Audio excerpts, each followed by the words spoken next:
ఆరా తీస్తున్న party president KCR కాంగ్రెస్తో టచ్లోకి వెళ్లిన ఎమ్మెల్యేల పేర్లతో లిస్టు జాబితాలో 21 మంది ఎమ్మెల్యేల పేర్లు ఎవరెవరు ఎందుకు పోతున్నారని ఎంక్వైరీ ఇప్పటికే గేట్లు తెరిచామని సీఎం రేవంత్ ప్రకటన బీఆర్ఎస్ పార్టీలో ఎవరెవరు ఉంటున్నారు ఎవరెవరు పోతున్నారు అనే దానిపై ఆ పార్టీ ప్రెసిడెంట్ కేసీఆర్ ఆరా తీస్తున్నారు కాంగ్రెస్తో టచ్లోకి వెళ్లిన ఎమ్మెల్యేల లిస్టును తయారు చేయించుకొని వాళ్ళు ఎందుకు పార్టీ మారుతున్నారో ఎంక్వైరీ చేయిస్తున్నారు 26 మంది తమ పార్టీలో చేరబోతున్నారని కాంగ్రెస్ నేతలు బహిరంగంగానే చెబుతున్నారు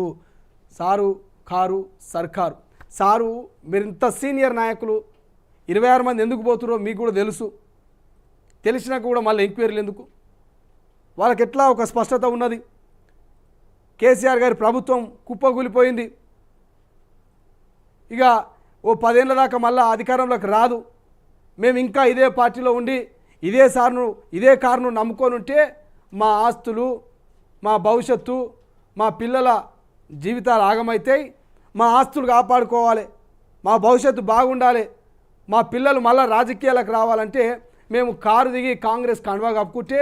కాంగ్రెస్ అధికారంలో ఉంది కాబట్టి మా ఆస్తులు పైలంగా ఉంటాయి మా భవిష్యత్తు పైలంగా ఉంటుంది మా బిడ్డల బతుకులు పైలంగా ఉంటాయి మేము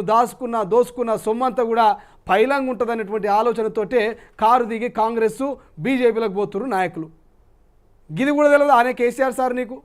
ఇన్ని తెలిసినా కూడా నువ్వు మళ్ళీ ఎంక్వైరీలు పెట్టి నీ టైం వేస్ట్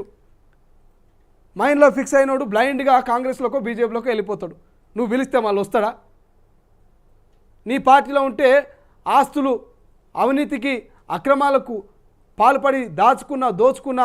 సొమ్మంతా ఆగమవుతుంది మేము జైల్లో పాలవుతామనేటువంటి ఒక క్లారిటీ స్పష్టంగా ఉన్నది నాయకులకు ఎందుకంటే మల్లారెడ్డి చూస్తున్నాడు అక్రమంగా సంపాదించిన పైసల్ని అక్రమంగా కబ్జా చేసిన ల్యాండ్లని రాష్ట్ర ప్రభుత్వం ఉక్కుపాదం మోపుతున్నది ముక్కు తిప్పలు పెడుతున్నది ఇక మల్లారెడ్డి లాంటి అనేక మంది అవినీతి పరులైనటువంటి అవినీతికి పాల్పడిన నాయకులు ఇక భయపడి బుగులతోటి మొన్ననే మల్లారెడ్డి డీకే శివముఖ గారిని కలిసిండు ఇక రేవంత్ రెడ్డి మేడ్చల్ల ప్రోగ్రాం నడిస్తే ఇక రేవంత్ రెడ్డి గారి చుట్టూ తిరుగుతున్నాడు చిన్నగా ఒక క్లారిటీతో ఉన్నారు బీఆర్ఎస్ నాయకులు 10 ఏళ్లలో దాచుకున్న సొమ్మంతా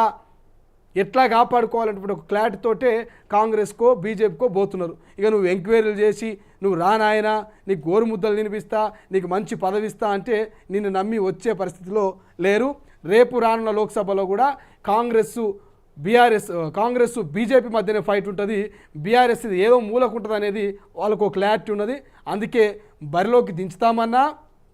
బరి తెగించాలు ఇక బయటపడిపోతలేరు ఇక ఏదేమైనా భయపడుతున్నట్టయితే మనకు స్పష్టంగా తెలుస్తున్నది అందుకే సిట్టింగ్ ఎంపీలు కూడా పార్టీలు మారుతున్నారు బీఆర్ఎస్ నాయకులు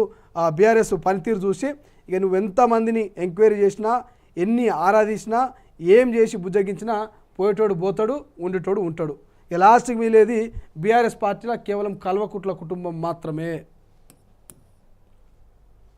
ఇక ఇంకేమున్నాయా ఒక్కసారి తొలి వెలుగులో మనకు ప్రధానంగా ఏమైనా వార్త కనిపిస్తే ఒకసారి మనం మాట్లాడదాం ఇక ఈ ప్రణీత్ రావుకు సంబంధించి ఫోన్ ట్యాపింగ్ కేసులు మనకు ప్రధానంగా కనిపిస్తున్నాయి సమయం తక్కువగా ఉంది కాబట్టి ఒక్కసారి నమస్తే తెలంగాణలో చూద్దాం ఏదో కొత్తగా కనిపించినట్టే మిడ్ మానేర్ గురించి మనం మాట్లాడినాం ఇక ఒక్కసారి ఒరిజినల్ కాంగ్రెస్లకు అపాయింట్మెంట్ ఇస్తలేడు ఇక వేరే పార్టీల నుంచి వచ్చిన వాళ్ళకే పెద్దపీట రేవంత్ తీరుతో కార్యకర్తలు బాధపడుతున్నారు తన స్థాయిని తానే తగ్గించుకుంటున్నారు ఆయన చుట్టూ భజన పరులు వచ్చి చేరారు సీఎంలో మార్పు రావాలని మొక్కుకుంటున్న కాంగ్రెస్ సీనియర్ నేత విహెచ్ మండిపాటు ఒరిజినల్ కాంగ్రెస్ పార్టీ నేతలకు సీఎం రేవంత్ రెడ్డి అపాయింట్మెంట్ ఇస్తలేడు అదే ఇతర పార్టీల నుంచి వచ్చిన వారిని మాత్రం వెంటనే కలుస్తున్నాడు ఆయన తీరుతో కాంగ్రెస్ కార్యకర్తలు బాధపడుతున్నారు అని కాంగ్రెస్ సీనియర్ నేత వి హనుమంతరావు విమర్శించారు అసలైన కాంగ్రెస్ వాదుల్ని పట్టించుకోవడం లేదని ఆరోపించారు ఇది కాంగ్రెస్ పార్టీకి నష్టం చేస్తుందని హెచ్చరించారు శనివారం గాంధీభవన్లో విహెచ్ మీడియాతో మాట్లాడుతూ సీఎం అయ్యాక రేవంత్ ఆలోచనలో చాలా మార్పు వచ్చింది అంటూ మాట్లాడుతున్నారు కానీ వాస్తవం కాంగ్రెస్ పార్టీ సీనియర్ నాయకులు మాజీ పీసీసీ అధ్యక్షులు మాజీ ఎంపీ ఇక వి హనుమంతరావు గారు నిన్న మీడియా ముఖంగా గాంధీభవన్లో ఆయన మనసులో ఉన్నటువంటి మాటను బయటపెట్టిండు పార్టీ కోసం ఎంతో కష్టపడ్డా 2 సార్లు ముఖ్యమంత్రి అయ్యే అవకాశం వచ్చినా